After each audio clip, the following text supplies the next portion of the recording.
This is the western hemlock. These are native to the Pacific Northwest, and this happens to be one called Thorson's Weeping.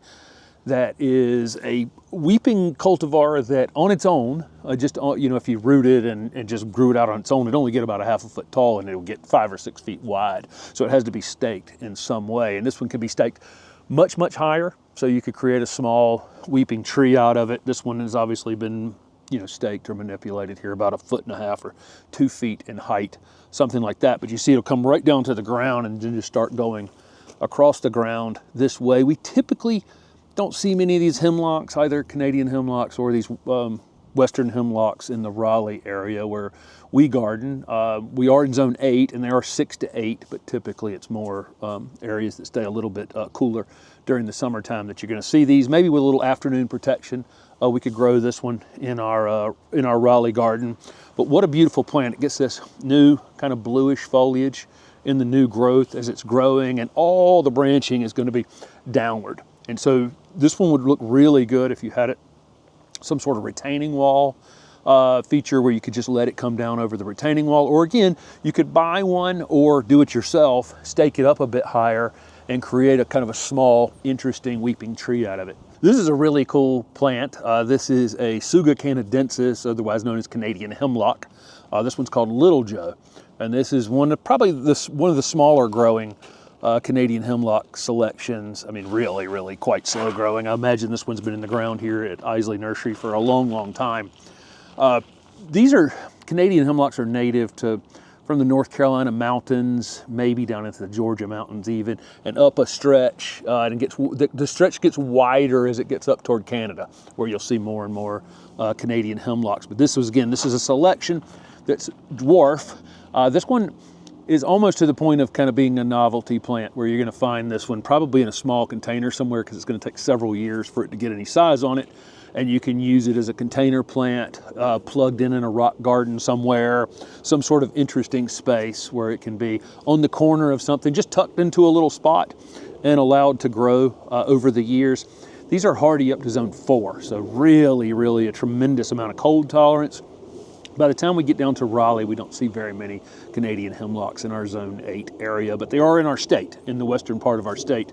They're native. The regular Canadian hemlocks that get, gigantic are native to our part of the state. But they're worth a try, even in hotter areas. You might want to have this where it gets a little bit of afternoon shade in the afternoon. But what an interesting selection of one of our natives to the eastern part of the United States. This is a Cypress obtusa or Hinoki Cypress selection called Spiralis. This is a slow growing selection of Cypress obtusa that has this incredibly unique habit as it grows. We're filming at Iseli Nursery this morning in their garden here. Their famous conifer and Japanese maple garden here. Well, it's a lot of the things they grow. And they have several of these in the garden. I would imagine this one right here is probably in the 7-8 foot range at this point, and it's been here quite a while. You'll find a lot of variability in a lot of the selections amongst Cypress obtusas, just all kinds of wild different growth habits, and really beautiful, soft to the touch. A little more heat tolerant than some of the other conifers that we might film, as we travel around the country. These are definitely hardy in the Raleigh area where we live in zone 8, and we don't have any problem having these out in the full sun. They're not going to be the best thing in the world at telling you when they're dry, and so if you're going through abnormally dry times, you might want to give these a bit of water, put them on your list to water. But again, we can put it in the full day sun. As you try to get further down into zone 8B, toward zone 9, you might put it in a little bit of afternoon shade. Might be helpful.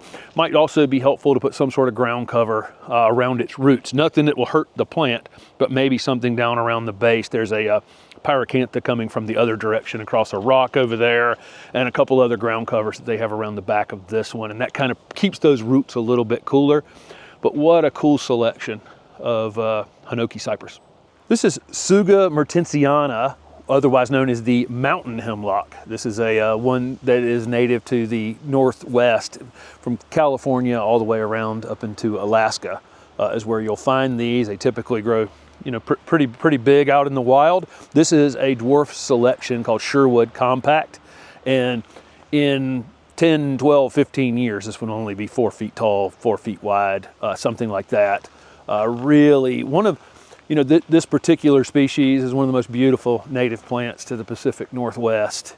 It's got this really incredible soft texture, absolutely beautiful plant. And this is one, you know, one of those plants you can add in your garden that you know, you love the look of this plant, but you don't want one that gets, you know, gigantic.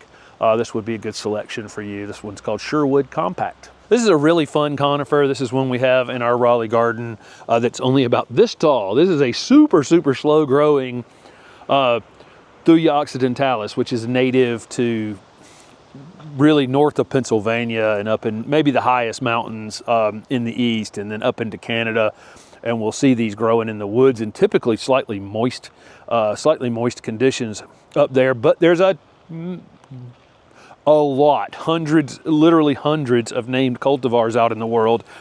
Emerald Arborvitae being one that people would know, that grows fast and tall, and you know, this big fluffy thing that people use in their gardens. Typically not as heat tolerant as some other things though, if you're looking for a screening plant in the south. But this one is called Primo, and this one's more, I would call this kind of a specialty plant, a collector's plant. It's going to get tall and narrow. It would ultimately probably get tall enough to actually screen something. But this one has been here a long time. I think Roby here at Iseli Nursery, this was an Iseli Nursery introduction. I think he said this garden space was 25 years old or something like that. So that's how long this thing's been in the ground, and it's that tall at this point, and it's elevated a foot above where I'm standing here. Really cool, interesting plant. If you can get, this one's pretty readily available, and you can get it in a small container, put it in a pot for a few years, then ultimately put it in the ground, put it in some sort of rock garden. Again, it's not going to be something you're going to line up like little soldiers and they're all going to be the same, but it's a super, super interesting plant that will contrast with other things in the garden. It's pretty soft to the touch. You know, it's a little more scaly feeling than some other of this type of Eastern Arborvitae, but not prickly or anything like that. Really interesting conifer. Here's a Picea glauca, or white spruce. Typically out in the world, what you're going to see is dwarf Alberta spruce being sold at lots and lots of stores. You'll see them even sold in the deep south at Christmas time, you know, decorated as little Christmas trees. They're really not that heat tolerant overall, probably zone 4 to 7, maybe even slightly colder than that. Typically the cultivar you're going to see out in the world is Conica, or Conico, that the dwarf Alberta spruce.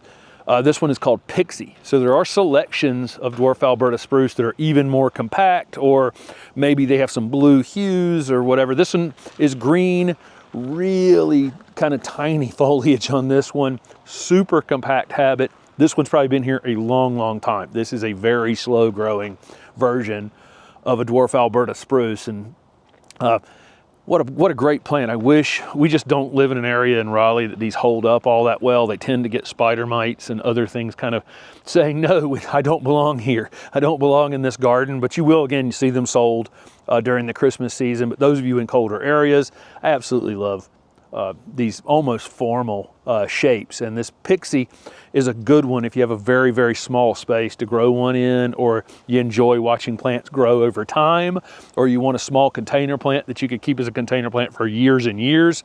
Pixie would definitely be a good one. This is Pinus banksiana.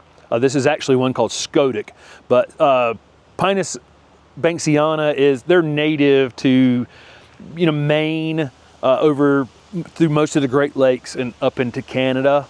This is a selection, a dwarf selection that was selected on the Scotic Peninsula in Maine. So probably within, who knows, I don't know if that was within Acadia National Park or not, but part of the national park is on the peninsula there.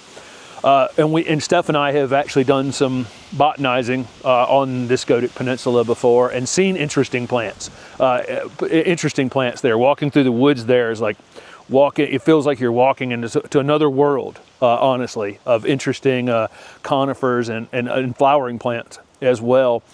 This particular selection only gets about 2 feet tall and 4 to 6 feet wide over time, and this one's probably been here a long time. This thing's going to be in no hurry to do this, but it's a really cool selection of a jack pine. I forgot to say that. That's kind of the common name for this particular pine. But this one with the spreading habit right here, native to one of the most beautiful places, or was a selection from one of the most beautiful places in the United States. This is a Cryptomeria japonica, or Japanese cedar, called Little Champion.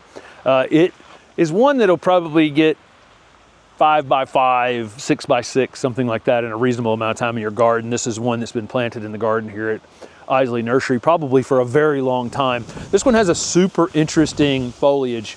It's really has a very tight habit for one of these Japanese cedars, and it produces lots of these little short branchlets that curve a bit in time, but it does a lot of those and creates this incredibly full habit. These are pretty soft to the touch, but rigid enough to stand up under something. So if you ended up with snow or something on top of it, should be able to hold that up just fine.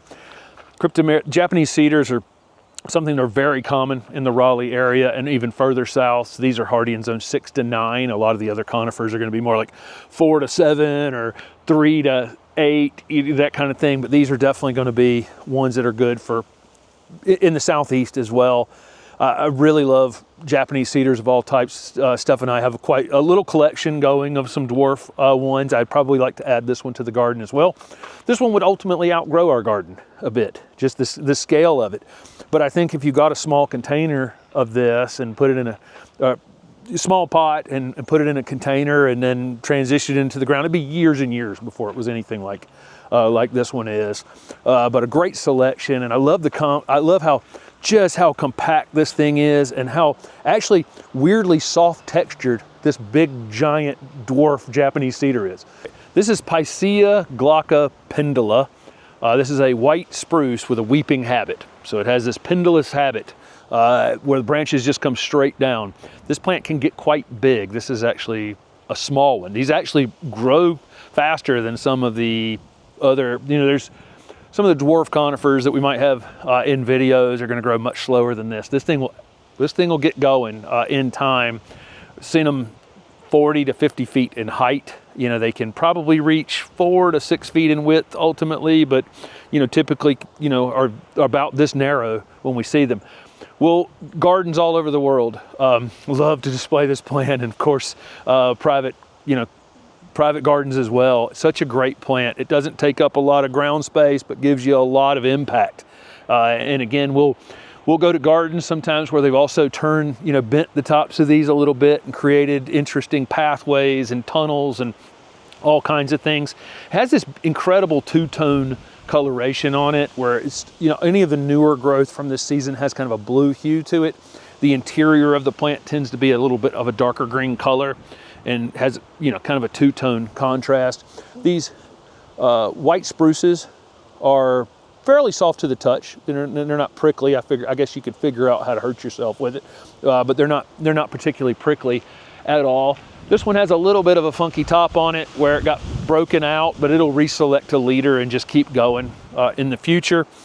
Filming this one because I can be right up next to it and it's smaller, but keep in mind that when we see these in older plantings that are, this selection's been around for a long time. When we see it where it's been in the ground for 20, 30 years, they're spectacular 30-foot tall things that can, stand out. They're one of the, can be the main feature of a garden in a colder area. These are hardy from zone 2 to 8. Really not our zone 8 Raleigh area, more in the Pacific, where the summertime temperatures are a little bit lower. But imagine this conifer in zone 2. It also, because of its habit, can really take the snow, right? I mean, it's going to shed the snow because of the way it's kind of constructed and prevent it from being damaged by that. This is a fun little juniper. This is Juniperus horizontalis.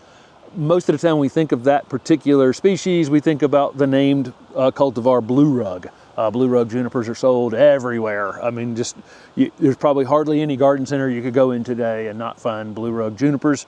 Most people are going to use them. They like well-drained soil, particularly sandy soils, or well-drained soil. So you see people using them on banks and on slopes and trying to get ground cover in hard to mow places, hard to maintain places, just to kind of get some coverage on something that you need covered up and you don't really want to do much maintenance on it. This is a really fun selection of it called Pancake. We've seen this plant around in lots of gardens now. It is a much slower growing variety than blue rug. It's very soft textured. This one's more of a little specimen plant. We'll call this a little dwarf specimen plant. I think you could use this plant on banks and slopes to eventually create a dense ground cover, and we've seen some that are pretty big at this point, but you'd have to plant them pretty close together in order to get it covered in any period of time. So keep that in mind.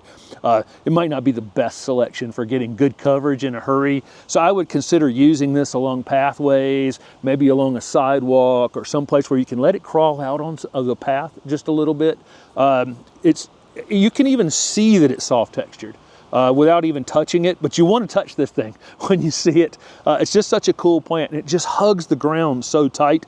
This is a newly planted area here in the Iseli nursery garden, so these are not that big at this point, but I really do like this selection. Again, not going to take over the world real quickly, but definitely worth having in your garden.